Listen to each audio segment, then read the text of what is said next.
Most stressful moments in my family would happen on Sunday mornings before church.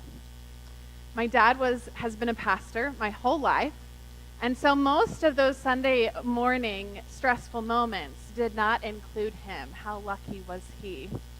My mom took on the role of single parent on those mornings, getting two girls out of bed just as my dad was leaving and trying to wrangle us together to get off to church. Now, I have never been a morning person, and I was usually the most difficult child to wake up, especially on the weekend. There was one morning when I was in high school. My sister was off at college, so it was just my mother and I. And for some reason, I was being an absolute brat. Now, I don't remember what I did or what I said. I hope my mother doesn't remember either, but I do remember my mom being at her wit's end and saying, "That's it, you are now grounded." Now, I was a pretty good kid, and I had never been grounded before. Honestly, I'd never been grounded before. And it was one of those moments when I felt really awful because I knew that I had hurt my mom. She had never been brought to the point of grounding me before. But we went off to church and we made it through the morning. And then I traveled with my dad home from church that day, and he had been informed at some point that morning about my behavior and my punishment. So he decided to take the opportunity to have a conversation with me about it. He brought up what had happened, and he asked me why I was grounded, and I said, well, it was because I was a brat to Mom, and I'm really sorry. I shouldn't have done that. And my dad replied, well, if you're really sorry, and you apologize to your mom when we get home, then you don't have to be grounded anymore. My dad was always the soft one. I wasn't grounded anymore, just like that. But my mom wasn't too happy with my dad when she found out what had happened, as you can imagine. And she informed him, well, that's not really how grounding works. Many of us can probably identify with being on either side, either the receiving or the giving end of punishment. We're continuing on this week in our Back to School series, and so often at this time of the year, it can be difficult, whether you have children or not, to get into the routine that this season seems to demand. Sports seasons are in full swing. The weather will hopefully start to get cooler like it did today, really fast. And the days are now getting longer, or shorter. The days are getting shorter, the nights are getting longer. Afternoons and evenings can oftentimes be filled with homework and studying and cooking or shopping or to-do lists. And mornings can be a crazy rush.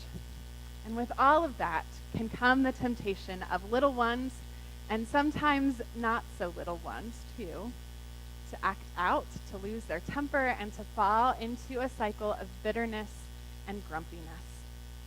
And we are so ready in those moments to hand out punishments, some of them that are necessary and others that are not.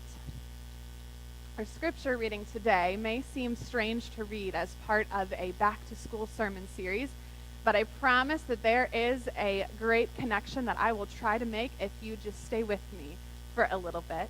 I think this story is one that is both meaningful and also peculiar.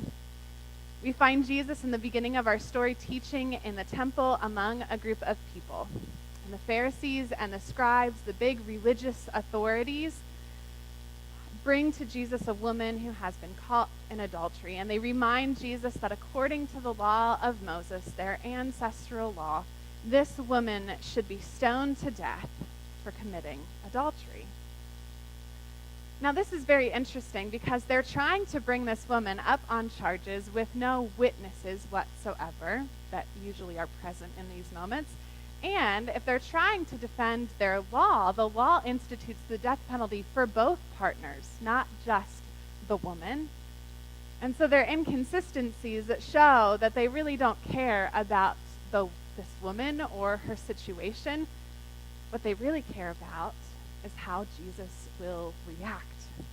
The religious authorities felt threatened by Jesus, and all throughout his ministry, we see them trying to look for ways to undermine his teaching and to try to trip him up with something.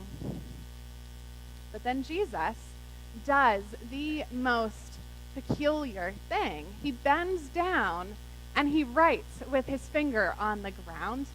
I often wonder if you do too. When I read this scripture, I think, what in the world was Jesus writing? It doesn't tell us.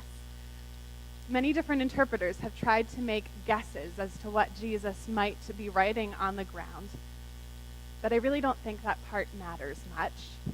He could just be doodling, for all we know. In the culture of Jesus' time, an act of writing like that would have been seen as a refusal, an act to disengage. Jesus is refusing to engage in their questioning. So they question him more.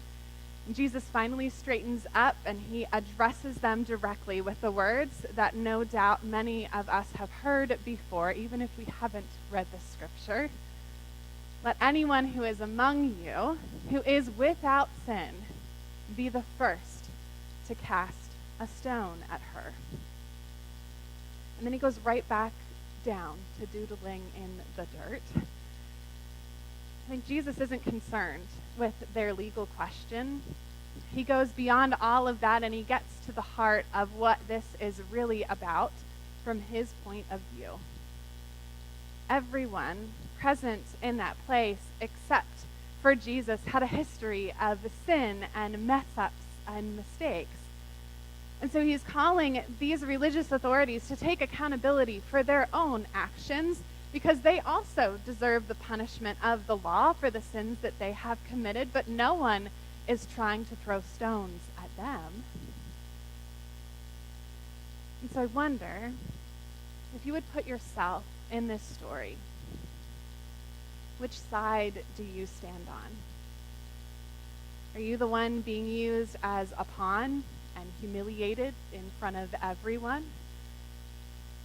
Or are you like the scribes and the Pharisees who are looking to throw stones?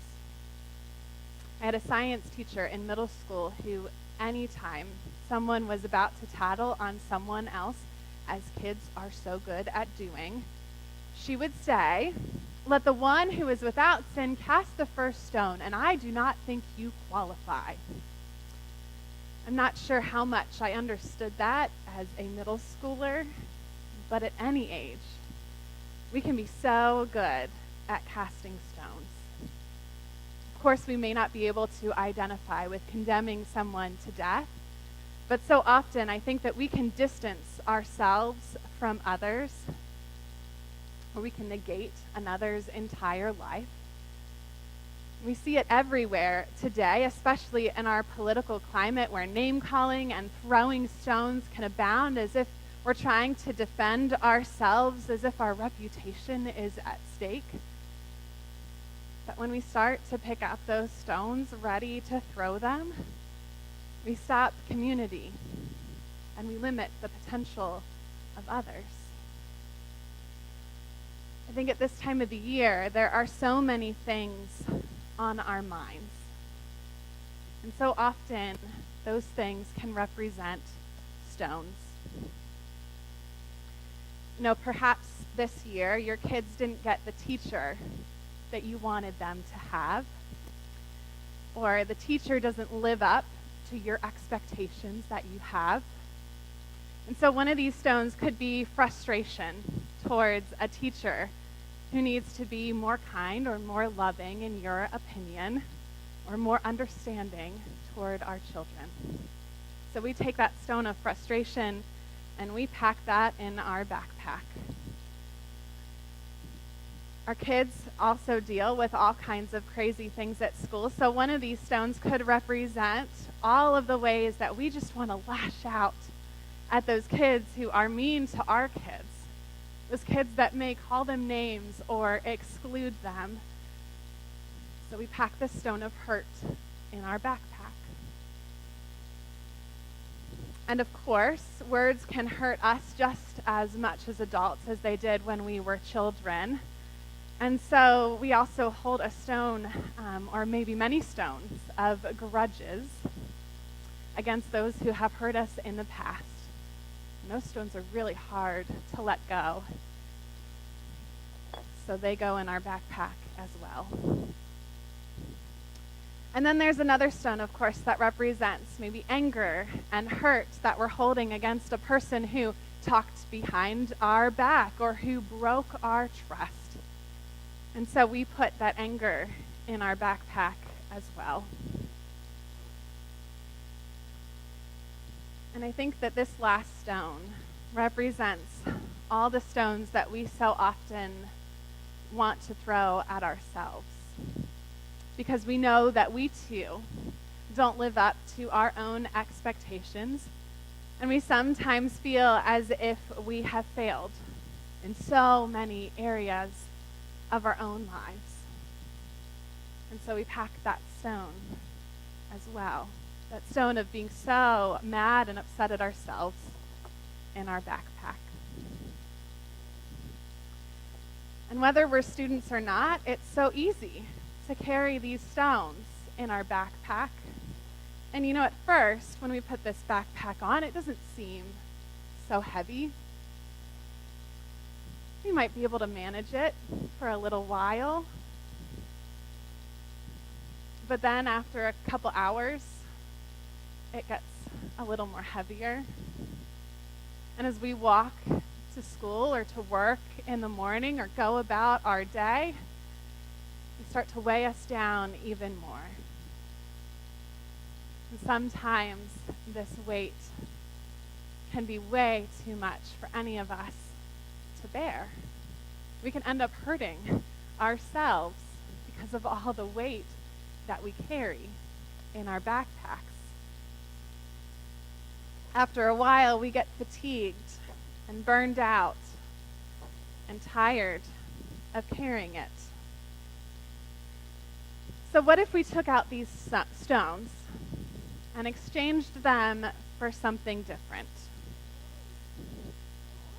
You know, maybe our kids didn't get the teachers that we wanted. And oftentimes those teachers can come in the form of demanding bosses or difficult coworkers as well. We know who those people are. So what if we took out the stone of frustration and we instead tried to find peace with the situation? And I'm also sure that when I have kids, I will be the first one to be the angry mama bear when they get hurt or picked on from other kids who are not nice.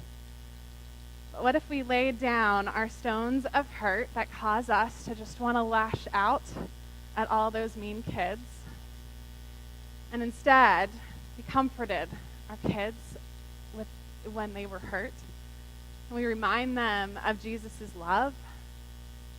We took a stand against bullying in our own way, and we taught our kids how to deal with difficult people, because they'll have difficult people throughout their whole lives.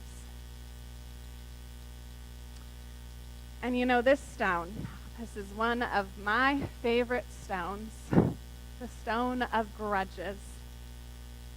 It's so easy to hold on to, but what if we replaced it with forgiveness and we finally let go of that hurt? Feels so much better when we do that. And what if instead of holding on to anger against another, we sought to have patience and courageous communication that can lead to understanding? I think we carry all of these stones ready to hurl them out, when in the end, I think we're most mad at ourselves. So often we may be like this woman who's caught in sin, clenched and ready for the stones to be hurled. But then Jesus changes the story, and the stones get put down. When everyone else had fled the scene, Jesus asked this woman, "Who has condemned you?" And she replied, "No one has condemned me." And Jesus said, "Neither do I condemn you. Go your way and sin no more." Jesus reminds everyone in this story, including this woman, who they really are. Because every single one of us in this room has sinned. Like a bratty teenager, we all deserve to be grounded. I deserved to be grounded years ago. All of us deserve the worst punishment of all. But Jesus changes the story because he takes that stone of self-deprecation and he exchanges it with love and mercy and forgiveness and a second chance every time we ask for it. Jesus' love and forgiveness is higher and greater than any kind of condemnation, no matter how powerful, that could ever exist in the world.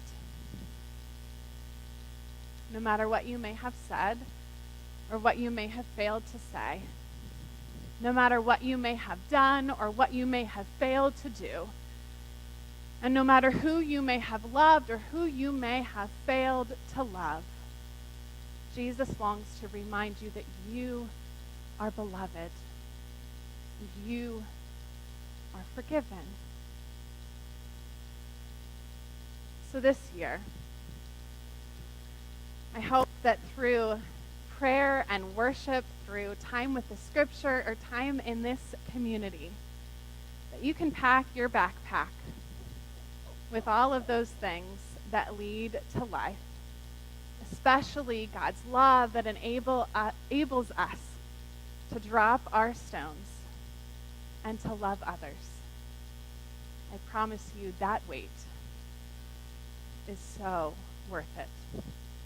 May it be so. Amen.